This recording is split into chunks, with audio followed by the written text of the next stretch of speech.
Okay.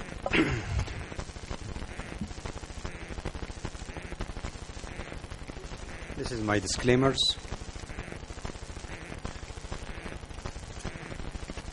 Decision making in planning surgery. It is 8:30 in the morning. You go into OR, you put up the X-rays, and you think what I'm going to do. And that's really what I'm going to discuss with you. Then through that we'll talk about classification and other things. But I put up the X-rays and decide now, is it going to be one curve fusion, two curves fusion? That's the X-ray on the left is right thoracic, left lumbar. Am I going to do both of them? I'm going to do selective fusion for the right thoracic. The X-ray on the right is double thoracic curve. The left shoulder is higher. Am I going to do just the right thoracic or do both of them and take care of the shoulder position? That's the first question. So he made a decision, and then he makes a second decision. Well, okay, now I know I'm going to fuse what? Where to start, where to finish, what I'm going to do in between, where I'm going to put to do the case. And that is my talk. So first question is to fuse one curve or more than one curve. And that's what Lenke classification tried to do to sort out. I have to get the picture up. Oh, it's up now. So for a sophisticated audience like you, I don't have to go through the details of classification. It's very popular now. Everybody knows it. But just very quickly, the highlights. He tried to cover all the curves and in two planes, coronal and sagittal. So we have 6 types of scoliosis, and we have 3 modifiers for coronal curve or coronal classification into A, B, and C, depending on central sacral line in relation to the apical lumbar vertebra. And we have sagittal modifier, positive or negative, depending about the kyphosis of the thoracic spine. That classification is very helpful in decision making about fusion for the curves. He divided them into structured, non-structured, and if structured curve, of course, as we know from the old history, that you have to fuse it. Non-structure, how we know it, the side bending of the curve goes below 25 degrees, so flexible, and then probably, not always, but probably may not have to fuse it. So, and take in consideration, of course, the sagittal alignment, the kyphosis, and that if the spine is in lordotic shape, then that override the flexibility of the non-structured curve. This is just in a very simple terms, the classification, which you can read it anywhere, and it's so simple after you get used to it. But the advantage of that classification was to first decide the structure curve, and second decide that you're going to fuse a structure curve, and third decide if you're going to fuse more than one curve depending on the flexibility of the lumbar curve, if it is bending more than 25 degrees. And everybody agrees generally the classification works very well for most curves. The one curve which giving everybody a problem is 1C, like this curve here, right thoracic, left lumbar. The right thoracic is a structured curve. The left lumbar is flexible and side bending, goes below 25 degrees. The central sacral line is not touching or beyond the apical vertebra, so that the C is not A or B. A and B will be central sacral line going through the apex of the lumbar curve. And if you follow the advice according to classification, you fuse the right thoracic curve only, expecting the lumbar curve to correct by itself. Well, unfortunately, in many cases, decompensated this way. And then we have to make a decision when to fuse the lumbar curve for 1C. Everybody agrees that 1C is still controversial in decision making. So, really, when it comes to this question, this is a drawing for 1C, and the 3 pictures are 1C.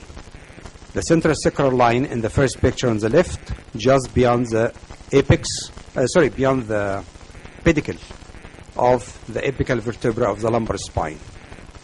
Second picture in the middle, central sacral line is beyond the body or just touching the body of the apex of lumbar vertebra, still C. The third picture is far away from the apical vertebra, and still C. But all of them are not going to behave the same if you do only selective fusion. I got interested in that long time ago. It's about 20 years ago, when we had problem with using King-Mo classification for type 2, which comparable to 1C here, right thoracic, false left lumbar, and we started using CD system, and we ended up by a lot of decompensated patients. And I proposed and I presented that, and after long series review, that if we have the central sacral line touching the body of the lumbar vertebra, so that probably could be A, B, or C according to Lenke, then selective fusion is successful. But if the central sacral line doesn't touch the apical vertebra, anyway away from apical vertebra, I would fuse the lumbar curve as well. Let me show you some cases to explain that. This patient is 50-degree curve. Lumbar curve is 45 degree, and you can see in the side bending, the lower pictures, it's 10 degree in side bending, so it's clearly it is type A. It's not type 3. Sorry, it is type 1, not 3, because lumbar curve is flexible, non-structural. Central sacral line is just beyond the pedicle of the apical vertebra, so that's 1C, and then you do selective fusion, and you have very good results. And important to look at the symmetrical waistline of the patient, because this patient, what's he asking for, not to be shifted to one side. Another patient, the same story exactly, 45-degree curve, side bending 23, so it is below the 25 degrees marker for Lenke classification, so it is type 1 curve. Central sacral line beyond the apical vertebra, so it is 1C. But look at difference here, and we did selective fusion, and she's very unhappy lady, because you can look at the flank and the flat lumbar area on the flank on the left side, and the deep lumbar area on the right side due to the residual curve down there, and she is unhappy with her results. So that's another case to show that we have here the same story exactly again. This patient corrects to 27, 25. You can read it as 1C or 3C, but it's C. And side bending is reasonably flexible. It's calculated 27, but could be 25. So really that number, I'm trying to put this because the number is not really the issue, and I'm going to present what I propose for this. It could be 25. You shake your hand, make it 23.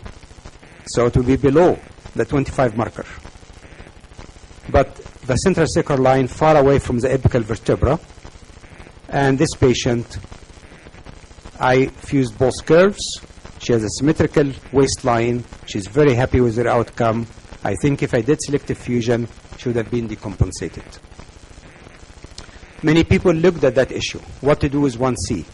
Steve Richards, the coming president to SRS, had a good paper about this, and he proposed that if the lumbar curve more than 50 degrees, if the apical vertebra displays 2 to 3 centimeters, if there is a significant hump, and again it is 1C, then you fuse the lumbar curve. I looked at it differently as a result of my previous reviews when we used to King classification. I think it is better than number is to look at flexibility.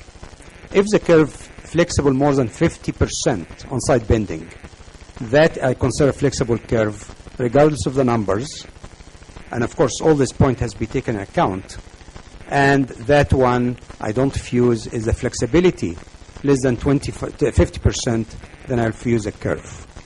The trunk shift to the left, that's very important regardless of the number, because also as a patient you do selective fusion, you'll end up by flat flank like number 2 cases I showed.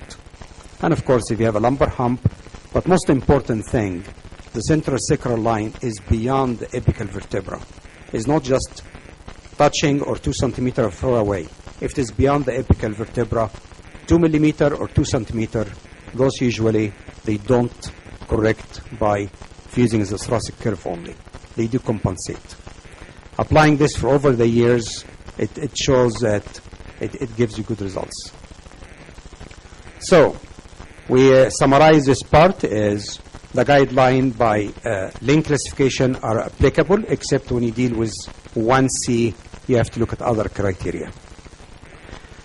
So you made a decision, you're going to fuse one curve or two curves. The second question, where I'm going to start proximally, where I'm going to end distally. And beginning or proximal fixation is the shoulder level is the function of the proximal fixation. And we have three possibilities. We presented this paper in Buenos Aires showing the result of that classification. Either you have a level shoulder, right side looks the same as left side, like this patient. Then really you have to start from a horizontal vertebra, proximally. You go to oblique vertebra, you throw the shoulder off balance. This patient, end vertebra is T5, horizontal vertebra T3, fuse her to T3, and you maintain the level shoulder. Other possibilities, the left shoulder is lower. Then really you need to bring the end vertebra to be horizontal, so you can push the left shoulder up. Again, here is the end vertebra T4. I went to T3 because I wanted that vertebra to come to be horizontal, and now we brought this shoulder up. Last possibility is the left shoulder high, and that means you are dealing with double thoracic curve. I would fuse the thoracic curve, the high thoracic curve, even if it is not structural. Even if it doesn't bend below 25 degrees, it does bend below 25 degrees because the left shoulder higher. If you don't get that curve fused and pull it down, shoulder will not be leveled. In this case here, we went up to T2, end of the thoracic curve, the upper thoracic curve, and the shoulder is leveled. You made a decision. You're going to fuse one or two curves, then where you end distally. I use a side bending criteria we learned from Debussy a long time ago. The vertebra, which I call it the free mobile vertebra, L3 here, you bend in both direction, and you see the disc open in both direction nicely, and the vertebra comes back to be horizontal parallel to the pelvis in the side bending to the right. So if you look at this X-ray with the central sacral line, if you want to look at the stable zone, you end up by going to T4. But using this Debussy criteria, you will go to T3, and you end up with good results. Last part, when you finish the case, we compress and distract in both sides, so we can create horizontal T3. This is the same patient.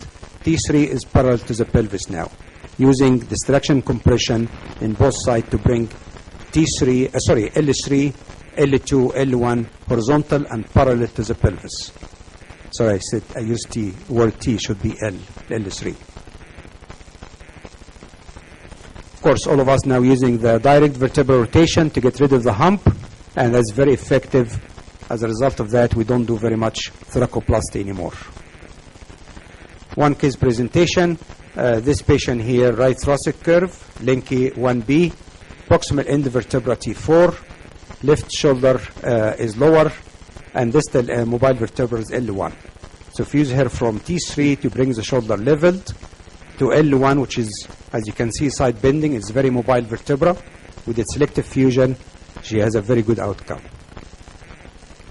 Another patient, 1C, and you can see the central sacral line beyond the apical vertebra, and she has a significant right thoracic hump. And for her, I did both curves fusion, and you end up by symmetrical waistline, level shoulder, and we went up to the horizontal vertebra T3 to avoid throwing the shoulder off. It is starting leveled, ended leveled. So in conclusion, outcome will depend on poor planning. Lenke classification is effective, except in 1C you have to make other decisions, and the proper decision, one or two curves, where to start, where to end, what to put in between. Thank you very much.